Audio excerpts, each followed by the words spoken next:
उनसे कहो न, भाई मैं किसी और नेता के बारे में नहीं कह सकता हूं। अगर आपका ये सवाल होता तो शायद जवाब दे देता मैं। आप उनका नाम हटा दीजिए, आप मुझसे सवाल पूछ लीजिए, मैं बोल दूंगा जवाब। आप उनका नाम हटा दीजिए, सवाल मुझसे पूछ लीजिए, मैं बता दूंगा आपको। आपको एक काम करना चाहिए, हालांकि आप गांव जरूर जाती होंगी, आप गांव के किसी किसान से पूछो कि आप आजकल अपने बछड़े का क्या कर रहे हो।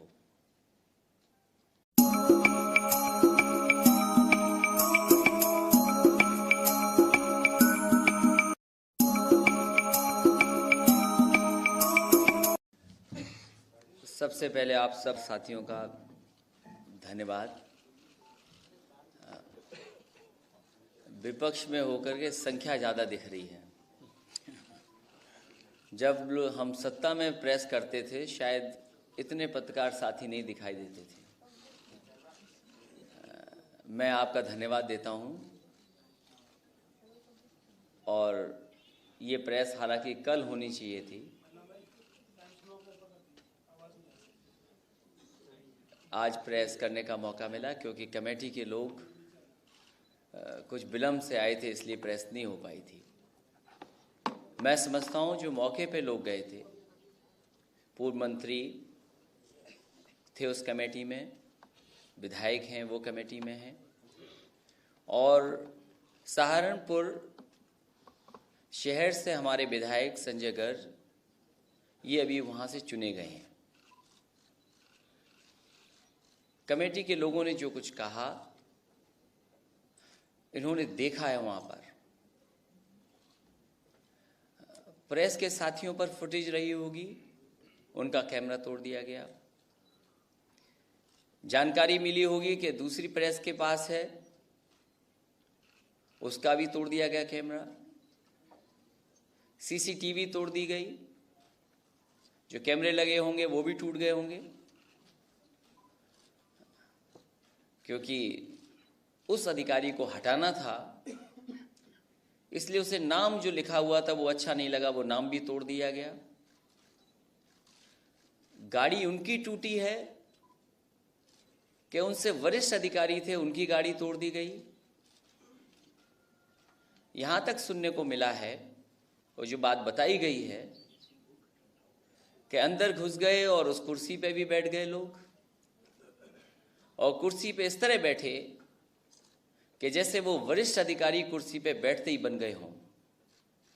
वर्दी उन्होंने न पहनी हो, ट्रेनिंग न की हो, आईपीएस का परीक्षा न पास की हो, लेकिन जब उस कुर्सी पे बैठ गए तो उन्होंने कहा, और जो किया है वो आपकी भी जानकारी में है। वो पुलिस कप्तान बहुत अच्छा पुलिस कप्तान है। लगातार 5 साल कुछ महीने हो सकता है कि जहां मौका न मिला हो उन्हें काम करने का, क्योंकि वो एडीसी गवर्नर के थे तो कई बार उनसे मिलने का मौका मिलता था। मैं ये कह सकता हूं कि वो अधिकारी अच्छा है। उसने मौका भी जहां कहीं काम किया हुआ, निष्ठापूर्वक काम भी किया है। कई बार शिकायतें होती हैं राजनीतिक दल में दूसरे में होने की वजह से, या राजनीति में जिले में शिकायतें होती हैं प्रशासन की, लेकिन उसके बावजूद भी उन्हें अच्छे जिले में काम करने का मौका मिला। सोचो सहारनपुर में उनको किसका सामना करना पड़ गया। उन्हें नहीं पता था कि ये दूसरे तरह की सरकार है। वो किसी की परवाह नहीं करेंगे, आपकी भी हमारी भी परवाह नहीं करेंगे। और देखना भी वक्त आएगा, आप भी इस बात को महसूस करेंगे, क्योंकि जिस तरह का व्यवहार और जिस तरह की भाषा है, आपने फोन पे भी रिकॉर्डिंग सुनी होगी इनके तमाम बीजेपी के नेताओं की, जो रिकॉर्डेड है कई अधिकारियों के पास, कि किस भाषा का इस्तेमाल कर रहे हैं, किस रुतबे से कह रहे हैं। ये लोकतंत्र की जो तस्वीर दिखाई जा रही है, ये खतरनाक तस्वीर है। हमसे तो कल भी लोग मिले थे, झांसी के लोग मिले। ये तो सहारनपुर की बात है, झांसी के लोग मुझसे मिले आके। उन्होंने कहा साहब हम पे सब कुछ लाइसेंस है, लेकिन हमारा रिन्यूअल नहीं हो रहा है, हमारी दुकान भी बन गई है, हमने टाइल भी लगा दिए, शीशे भी लगा दिए, जो कुछ चीज़ें पूरी होनी थी वो भी हम पूरी कर रहे हैं, लेकिन रिन्यूअल नहीं हो सकता हमारा। आपने सपना और लोगों को कहा कुछ और था, उत्तर प्रदेश की जनता को कहा क्या था आपने, और सत्ता में कर क्या रहे हैं आप। ये आरोप तो हम पे लगता था कि समाजवादी लोग गुंडा पार्टी है, ये गुंडों की पार्टी है, थाने में गुंडे हैं।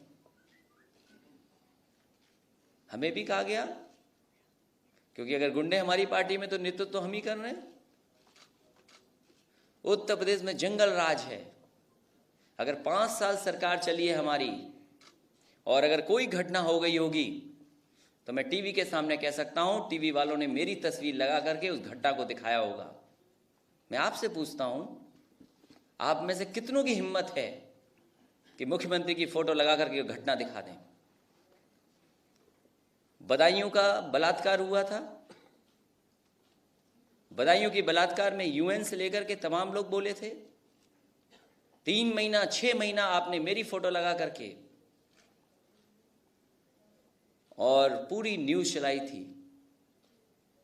कभी कोई डकैती हो गई होगी, घटना हो गई होगी, बताओ इलाहाबाद में अखबारों में पढ़ा है क्या घटना हुई है? क्या आपने तस्वीर लगाई सरकार की? अधिवक्ता मार दिया गया इलाहाबाद में, प्रतापगढ़ में। अधिवक्ता के साथ घटना हो जाए तो कितना चलता था, हमारी सरकार में भी हुआ, ये हम नहीं कहते। और जो घटनाएं राजधानी में हो रही हैं, तो इसलिए जो हमारी कमेटी ने जो बातें कही हैं, और अगर ऐसे हालात पैदा हो जाएंगे और ये संदेश जो प्रदेश का, ये देश है उत्तर प्रदेश, जो पुलिस का, प्रशासन का मनोबल गिराया जा रहा है, इससे उत्तर प्रदेश आगे नहीं जाएगा। उत्तर प्रदेश की जनता ने तो जो बातें आपने कही वो तो मैं कह भी नहीं सकता टीवी और कैमरे के सामने। आपने समझाया नहीं था लोगों को, आपने लोगों को बहकाया था। और ये बात मैंने पहले दिन ही कही थी, अब तो मैं प्रदेश के तमाम लोगों से मिल चुका हूं।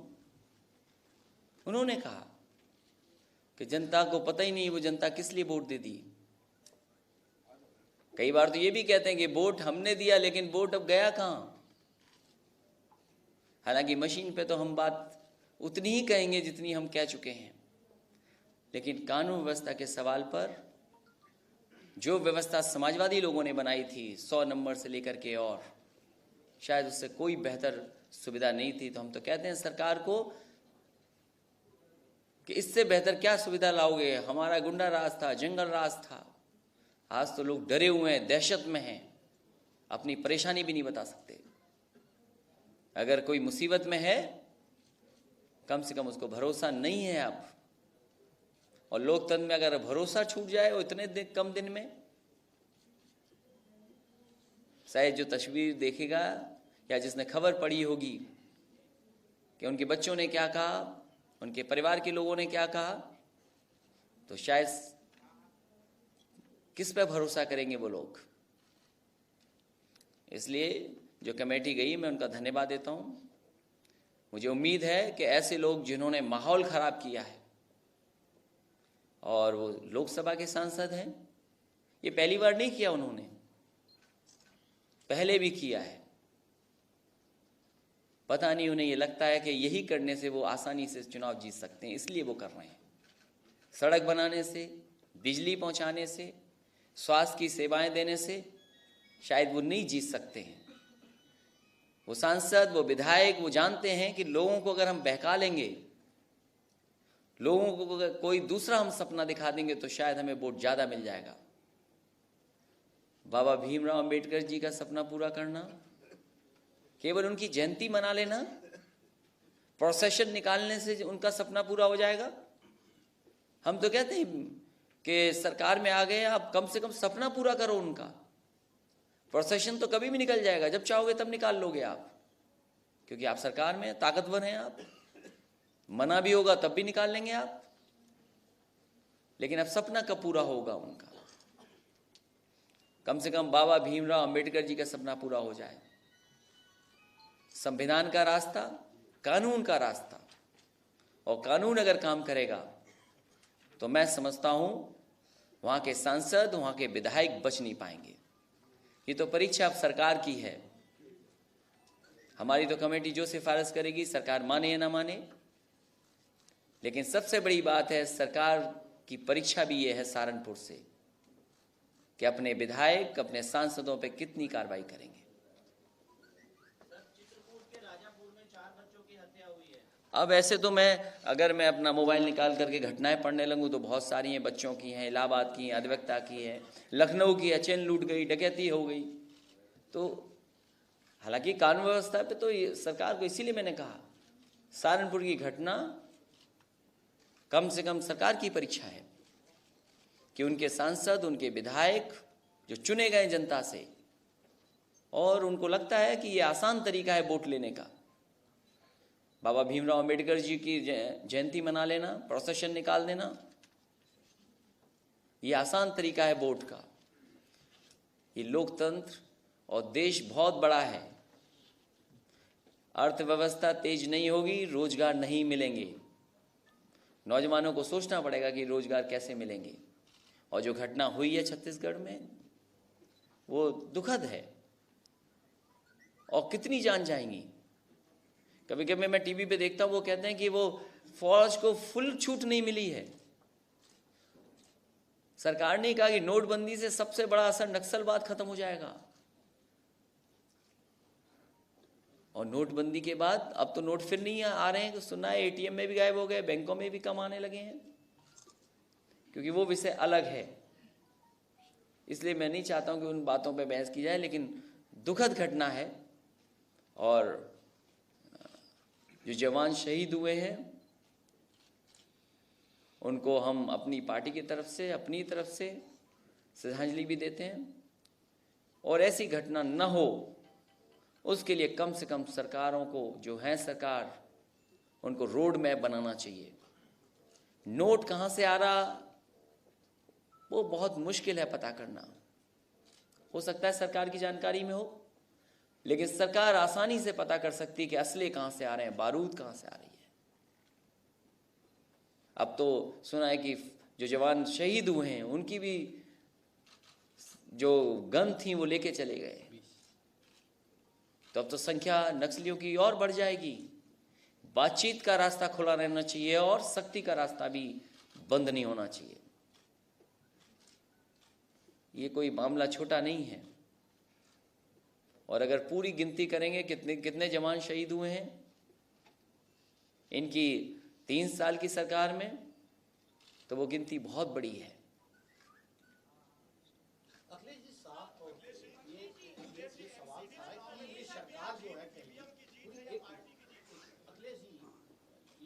दिल्ली वाले पे बात इसलिए मत करो, दिल्ली दूर है यहाँ से, हम जाते नहीं दिल्ली।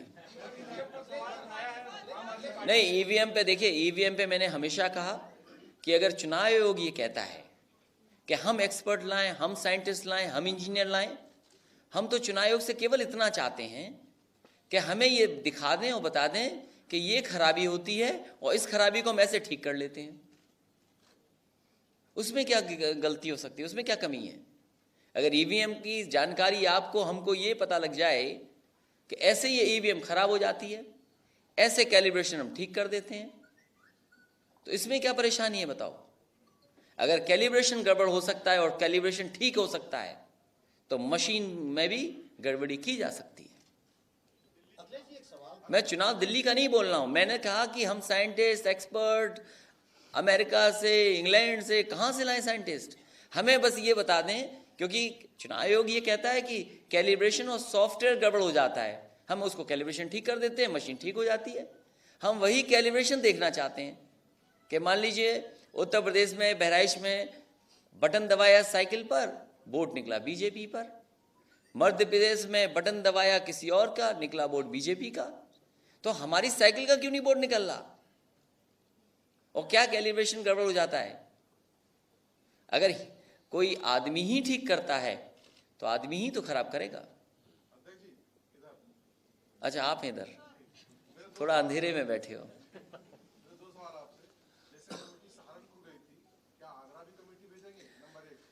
सवाल ये, सहारनपुर की जो घटना है, क्या दलितों में फैट बढ़ाने के लिए बीजेपी ने ऐसा करवाया है, किया है? आपका क्या कहना है? मैं ये कहूँगा कि बीजेपी बहुत आसानी से चुनाव जीतना चाहती है, पूरे चुनाव भर बहकाते रहे, ये भी एक तरीका हो सकता है। अगर बाबा भीमराव अंबेडकर जी को बीजेपी मानती है तो उनका सपना पूरा करें। उनका सपना जो रहा होगा वो बीजेपी के लोग जरूर जानते होंगे। सर,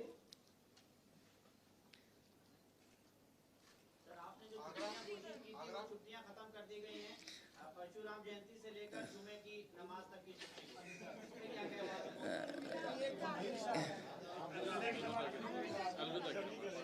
देखिए, हम तो वो हैं, हमसे तो आप ये पूछ रहे हो छुट्टी वाला सवाल। मैं समझता हूं समाजवादी लोगों ने सबसे ज्यादा छुट्टी बढ़ाई है, और कुल्हाड़ी तभी काटती है पेड़ जब लकड़ी लगी रहती है उसमें। हो सकता है कुछ विधायक लोग पहुंच गए हों, वो कभी छुट्टी के लिए भी हमारे पास आए हों, जिनके कहने से हमने छुट्टी की हो, उनके समाज के लोग आए हों।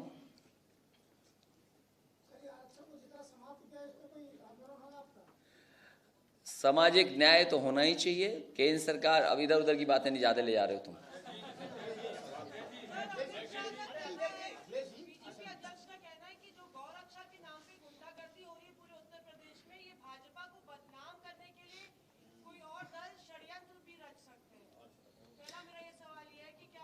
उनसे कहो न भाई, मैं किसी और नेता के बारे में नहीं कह सकता हूं। अगर आपका ये सवाल होता तो शायद जवाब दे देता मैं।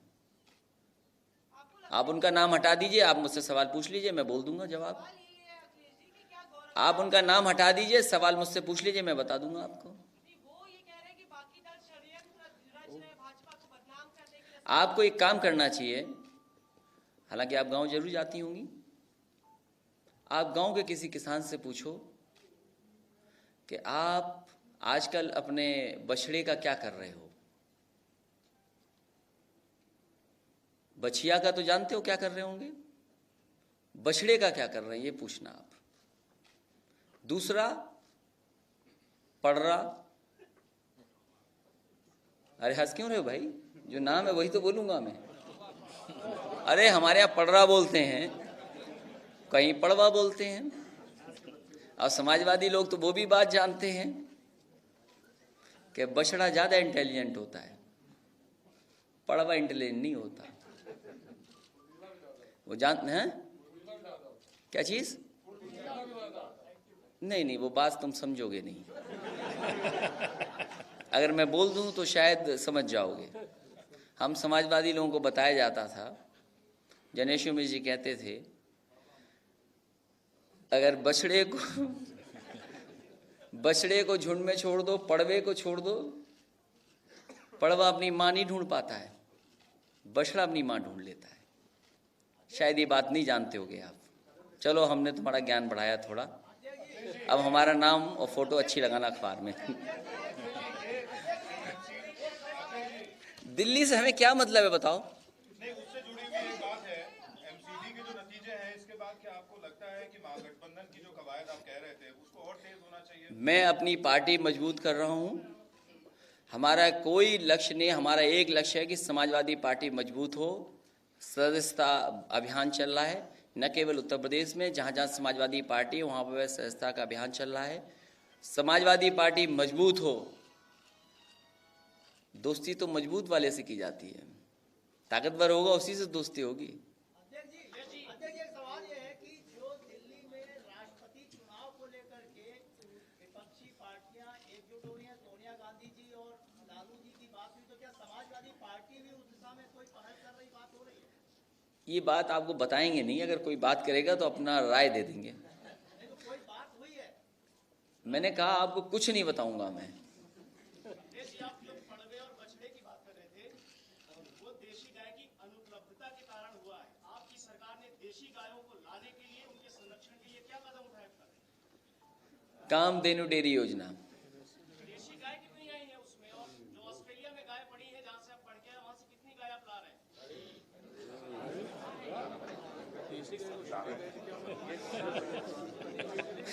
भाई अपना अखबार बता दो भाई, अखबार का नाम बता दो। अच्छा नहीं नहीं कोई बात नहीं, अच्छा कोई बात नहीं, कोई बात नहीं, कोई बात नहीं। ऐसा है, इटावा में बहुत गाय हैं और देसी गाय में कौन सी वाली गाय की बात कर रहे हो आप? ये विषय बीजेपी का है, हमारा कम है। आप उसी बात पे बोल रहे थे कि अगर बछड़ा अनुपयोगी है तो उसको हम बेच देंगे भूषणखानों में। नहीं नहीं ये नहीं कहा मैंने, गलत बोल रहे हो आप, गलत बोल रहे हो। आपको समझ में नहीं आ रहा, इसलिए पता ही नहीं है कौन सा अखबार, कोई है कि नहीं अखबार आपका? अच्छा कोई अखबार नहीं, चलो धन्यवाद, आराम से बैठो एयर कंडीशन में।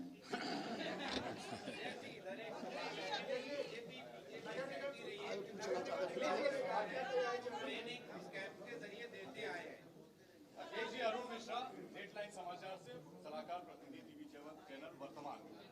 मेरा पहला सवाल तो ये है कि बात स्पष्ट करने के साथ सवाल पूछ रहा हूं मैं आपसे कि सत्ता के जो स्वरूप के अनुसार सवाल पूछे जाते हैं और जब विपक्ष में अपनी सुविधा के अनुरूप सवाल पूछे जाते हैं, अब उन सवालों पर निर्भर करता है कि वो सुविधा जनहित में है या स्वहित में है या संस्थानों के हित में। मेरा सवाल ये है कि आपको क्या लगता है कि वर्तमान में मोदी जी की लहर चल रही है या ईवीएम का कहर चल रहा है? मेरा इसी से जुड़ा दूसरा सवाल कि वर्तमान में जो लोकतंत्र की तस्वीर पेश की जा रही है या लोकतंत्र जिस ओर अग्रसर है, उस ओर में विपक्ष भी मौन सहमति दे रहा है। ये मेरा अपना आरोप है आप पर। वो इसलिए है कि सीएजी की रिपोर्ट आती है जिसके आधार पे भ्रष्टाचार को लेकर के इस देश में माहौल बन जाता है और उसके बाद चुनाव जीत लिया। वही सीएजी 3 साल से ऑडिट रिपोर्ट दे रही है, विपक्ष मौन। केंद्रीय सतर्कता आयोग रिपोर्ट दे रहा है कि 67%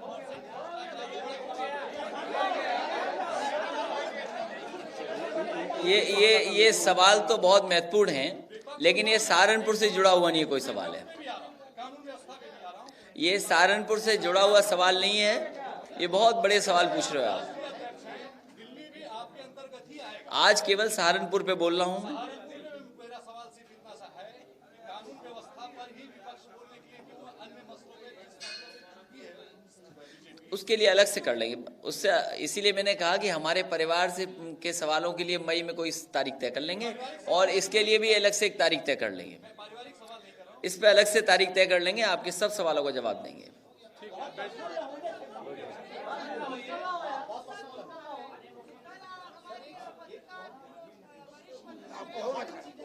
अच्छा हाँ पूछिए।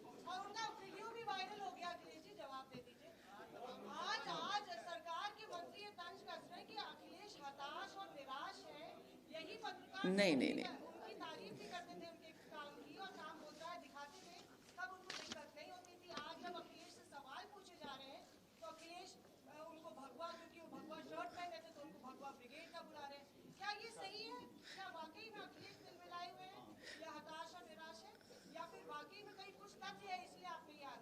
शायद वीडियो आपने देखा होगा, इसका मतलब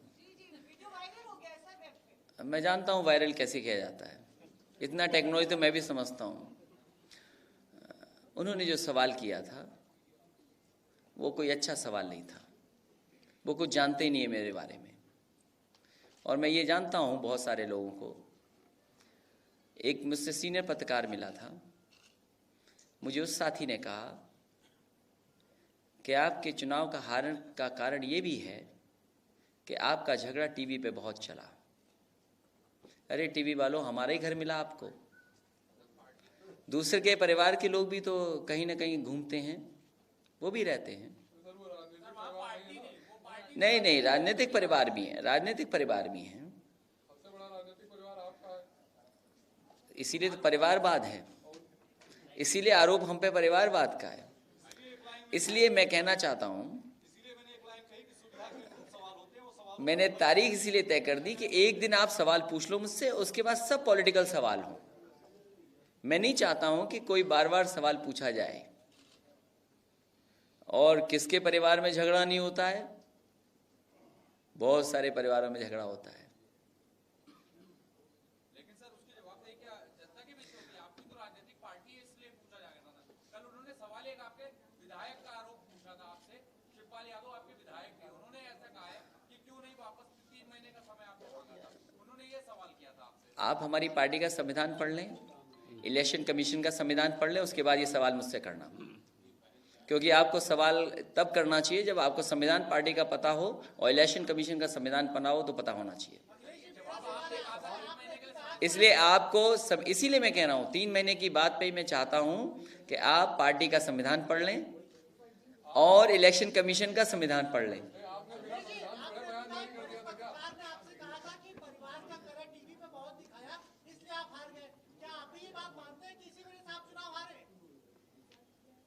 ये व्यक्ति कुछ और कह रहा था, सामने वाला बैठा हुआ, इसलिए मेरा ध्यान भट गया। मैं ये कह रहा हूँ, आपने कहा एक वरिष्ठ पत्रकार ने आपसे कहा कि टीवी पे परिवार का झगड़ा बहुत चला, इसलिए आप चुनाव हार गए। एक कारण, अनेक कई कारणों का एक कारण, कई कारण है उसमें एक कारण, इसलिए बात सहारनपुर तक रहे तो ज्यादा अच्छा है। तो फिर और बढ़ा लो, हम यहीं बैठे और बढ़ा लो। अच्छा, जब तक आप नहीं जाओगे तब तक मैं पूछूंगा, जवाब दूंगा। कुछ लोग जाना चाहते हैं। अच्छा, एक इसके बाद एक सवाल और, उसके बाद मैं जा रहा हूं। नहीं, अभी आगरा कमेटी नहीं जा रही। आगरा के इसलिए नहीं भेज रहे हैं क्योंकि जो आगरा की घटना है वो भी वायरल है। हमारे अभी मैंने भेजा जहां फसल जल गई है, क्योंकि जहां कानून व्यवस्था का सवाल है, जहां घटनाएं बड़ी हो रही, वहां तो जा ही रहे हैं हमारे लोग, और सीनियर जो विधायक या पार्टी के सीनियर लीडर हैं वो जाएंगे ही जाएंगे।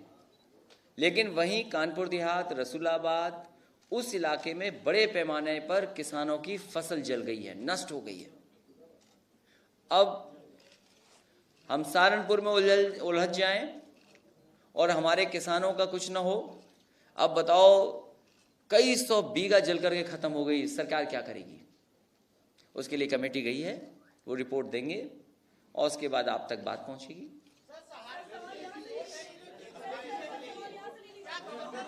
पहले उधर एक भट्ट जी की बात सुन लीजिए।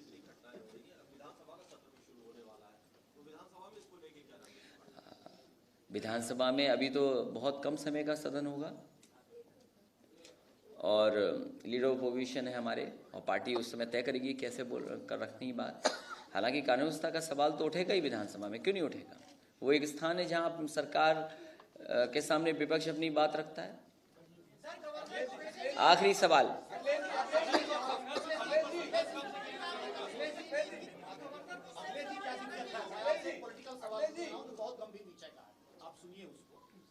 मार्च में जब आप मुख्यमंत्री बने, 5 साल लगातार मैंने आपको कवर किया है और योगी सरकार भी 19 बार को संबंध दिया।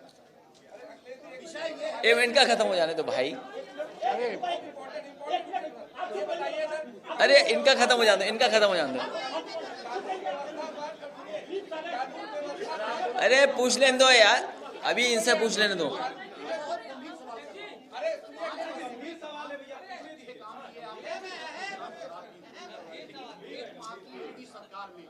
ऐसा लगता नहीं है कि जनता के ऊपर कुछ व्यक्ति, खासतौर पे कुछ विशेष समुदायों के ऊपर एक भारी दबाव है?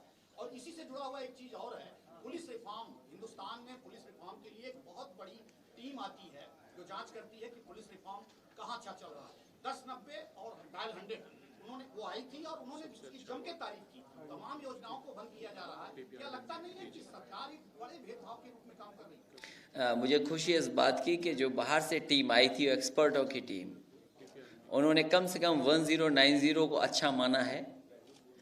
100 नंबर तो कम से कम देखना चाहिए लोगों को। समाजवादियों की सरकार होती तो 100 नंबर में गाड़ियां बढ़ जाती और आने वाले समय में एम्बुलेंस भी जुड़ जाती और फायर सर्विस भी उसी से जुड़ जाती।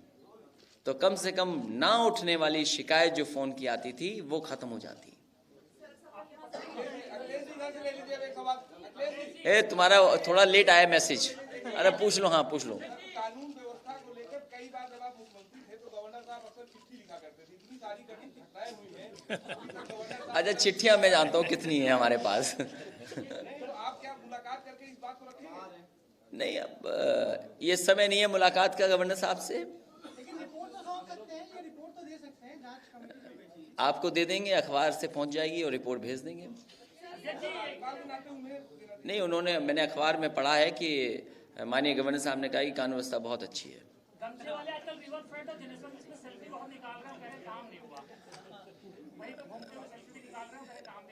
सेल्फी तो केवल प्रधानमंत्री लेते हैं, अब ये सेल्फी कौन ले रहे हैं मुझे नहीं पता। सरकार ने एक बड़ा फैसला किया है, भू माफियाओं पे लगाम लगाने के लिए टास्क फोर्स बनाया गया है और आप पर ये आरोप लगाए जाते रहे समाजवादी पार्टी के कार्यकाल में कि समाजवादी पार्टी कार्यकर्ता अवैध कब्जा करते हैं। क्या टारगेट पर आप नहीं कार्यकर्ता रहेंगे? आपको याद होगा जब सरकार थी तो मैंने यही कहा था कि सरकार समाजवादी की है। अगर किसी को शिकायत है जमीन को लेकर के या किसी ने कब्जा कर रखा है, आप मेल विपक्ष को कीजिए, गवर्नर हाउस में भेजिए, एक उसकी मेल हमें भी दे दो, एक शिकायत हमें भी दे दो। अभी एंटी रोमियो का क्या हुआ? एंटी रोमियो वाली शिकायत का क्या हुआ? वही पुलिस है, उसका नाम बदल दो आप। आपने सर मुझे पत्रकारों का रोमियो बना दिया, तकलीफ में मैं आ गया हूं सर। तुम अपने साथी हो, हमारे साथी हो। नहीं, हमारा साथी है ये।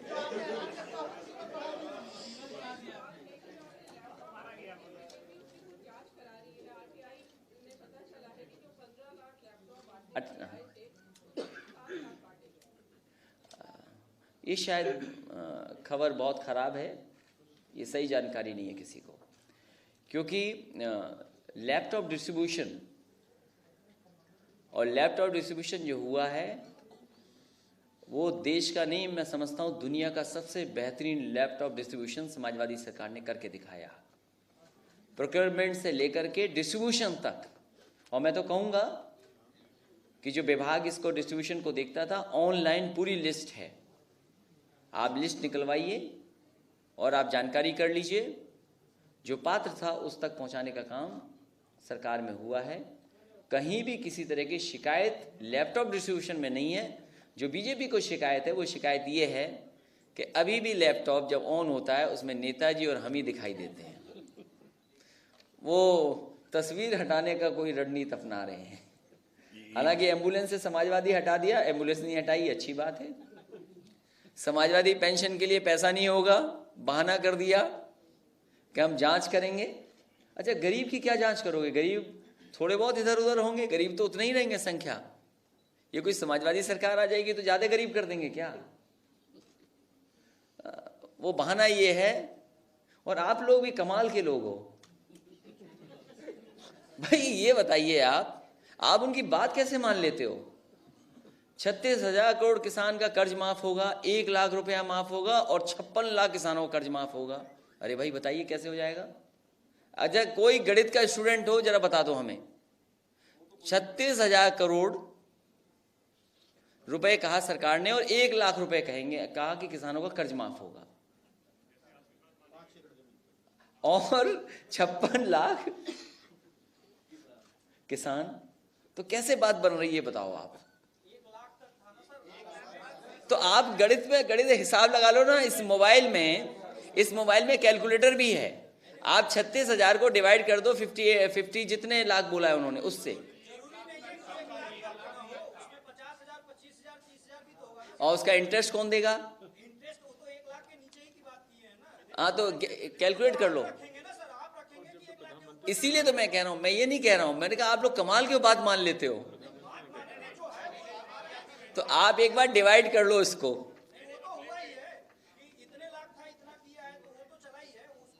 नहीं, वो नहीं चला।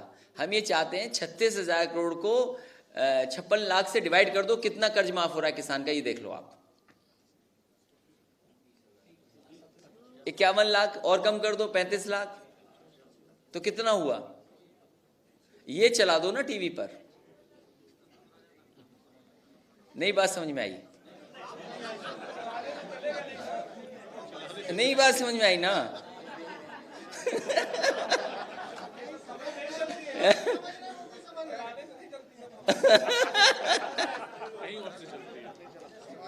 हाँ, एक और सवाल पूछ रहे हैं कोई? अखबार बता दो। Very nice.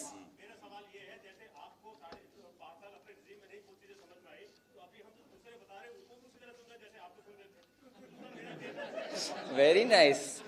आप गांधी जी के ट्रू फॉलोअर हैं। Very true. दिल्ली से क्यों आए? यहीं रहिए आप।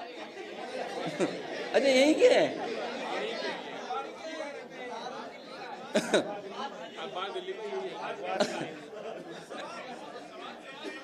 आप यहीं रहिए।